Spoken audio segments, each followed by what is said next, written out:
Welcome to the Panic Room, where we talk about all things panic-inducing. I am the Queen of Panic.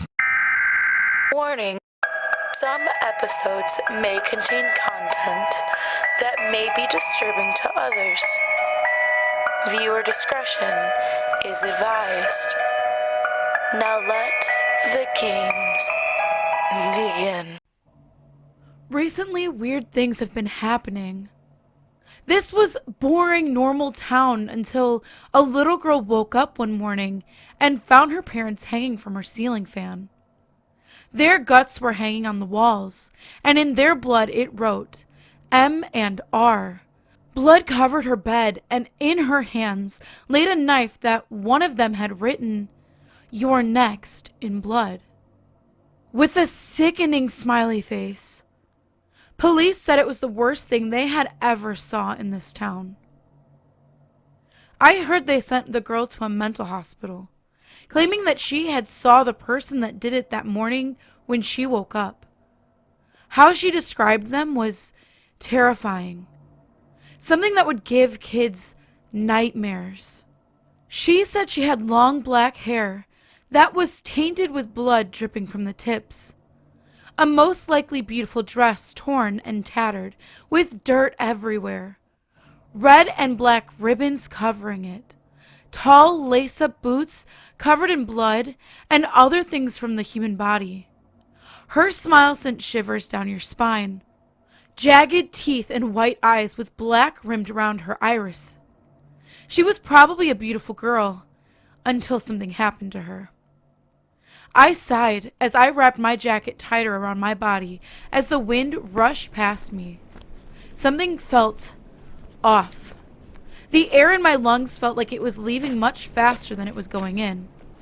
I took in a long breath as I trudged closer to the gravesite my friends decided to meet up at. Why the hell would they even want to meet at a damn grave? I have no clue. Something about tradition. I wasn't interested, but somehow still got dragged into it. I didn't like being out at night, making me more jumpy than usual. Finally, I saw the grave ahead of me and the smoke from the fire coming up from the thin tree line that hid the grave from everyone. Yet somehow my friends found it and decided to have rituals there. I was friends with some pretty messed up people. I sighed as I stepped through the trees, seeing most of them already hammered. I guess drinking was another thing that they did. I made my way up to them, and I felt even more uncomfortable over here. I wanted away. Danger was written all over this stupid ritual. If it was hidden from everyone, there was probably a reason it was hidden. Not just because. The wind rushed around us all fast as we walked towards the grave. It's unmarked, so it's harder to find. One of my friends started laughing. It's probably unmarked for a reason, I tell them. Oh, shut it. It's nothing. Stop being such a baby. Todd laughed. I sighed looking at the grave. Well, why didn't they mark her grave? I asked. 'Cause legend says she was never laid to rest. She died, but no one ever saw her after that. They found enough for her blood to know she was dead by now, but never found a body. She still walks the earth to this day, getting revenge on everyone that hurt her. He says, adding what I think were meant to be scary jazz hands. So, what's this ritual? One of the girls asked. It's not really a ritual. It's just calling out her partner, Midnight. Apparently that angers her, so she seeks revenge on the ones who did it. So, to piss her off even more, we're going to dig up this grave, which I think it's Midnight's, as Riot was never put to rest. He says, grabbing a shovel from the back of his pickup. He shoved it into the patch of dirt and jumped, making it go deeper into the dirt. He hauled it open and repeated this until we all heard a clank. He jumped down and pushed away the rest of the dirt. I looked down and saw a wooden coffin laying there with no mark, no color or anything. Ugh, it looks so boring. Liz said from beside me.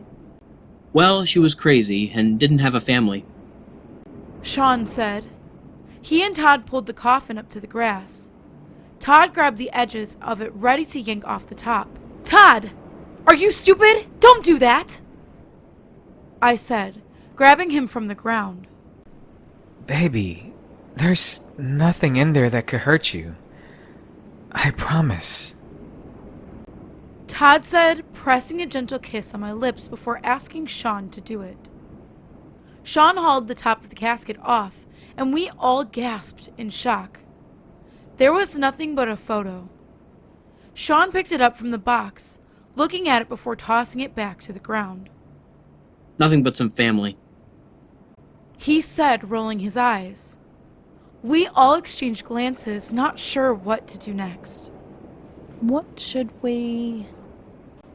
A crash of thunder made us all jump and shriek. The weather was fine a minute ago. Liz said. Guys, it's nothing. Calm down. Shaun said. We all nodded and made our way back home. I still felt uneasy, like something was watching me. The eerie silence fell over my house, and I shuddered walking in. My parents most likely weren't back from work yet. I heard thunder rage on from outside, each loud boom filling the house. Sparky! I called, waiting for my beloved dog to appear at my feet. He usually greeted me when I got back. Maybe my sister has met hers? She does that sometimes. I walked throughout the house, using my phone light to guide me to my room. I shone the light in front of me now, wishing I was at Todd's. I gasped as a shadow went right past me, sending a shudder down my spine. I quickly turned around to come face to face with the same terrifying face that was put out on the police report for the little girl. I stood there, fear pulsing through my veins, my palms becoming sweaty as I felt my heartbeat increase. Should I run? Well, you should probably be running now. I heard her sickening voice say to me, holding up her bloody knife and whipping some of the blood on her cheek. He was too easy, darling. He couldn't protect you from a fly. She says to me. Who? I managed to say. Oh, that boyfriend of yours? Midnight says he didn't put up too much of a fight. Surprising. We were worried about him. He looked strong. The way she said strong made my skin crawl and anger run through me. You didn't touch him! I dared to say. Oh, but I didn't. Midnight did. I'm sure you've heard of me before. After all of that was a way to piss me off? You did. He was first, and now the others. But I'll save you for last. Your death will be my favorite. Until then, dearie, I will always be watching. She said, adding a wink before a strong fog took over the hallway. Once the fog cleared, she was nowhere to be seen. It's been 1 month since my first encounter with this Riot girl. I haven't been leaving my house since then. My parents were found dead in their car in the morning after I met Riot, and my friends were last. I know I felt as if I never was alone.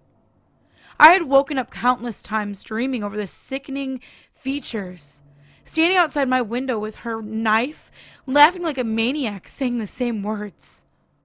Your days are numbered. Followed by the laugh.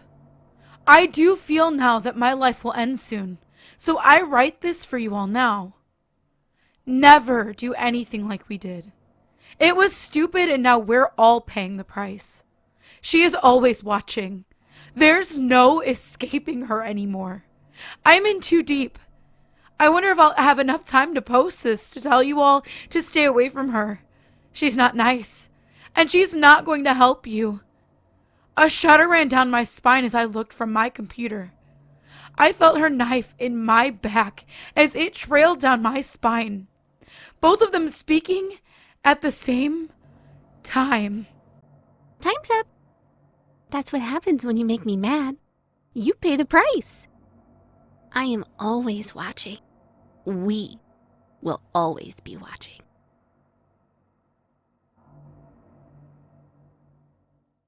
If you have any stories that you would like to see narrated here on the channel, please go into the subreddit and submit them there. The link is in the description. Also, we do have a Discord now. Thank you so much to Creepy Clown Girl for putting it together for us. You can come hang out with me and other narrators and get the party started, get spooky with us. That link is also in the description as well. And last but certainly not least, I wanted to introduce the King of Panic. We have a lot of brand new content coming soon with him in it. He is very talented. He does not have his own channel. He just kind of wants to be a part of this. So if you would like to hear from him once you start and you like his voice, stay tuned here. And as always, thank you for visiting the Panic Room. You have successfully made it to the next portion of your tour. Please stay tuned for your next prompt. Click the like button and subscribe to receive notifications for when the next portion of your tour is ready to join. Thank you for watching. Don't let the panic drown you.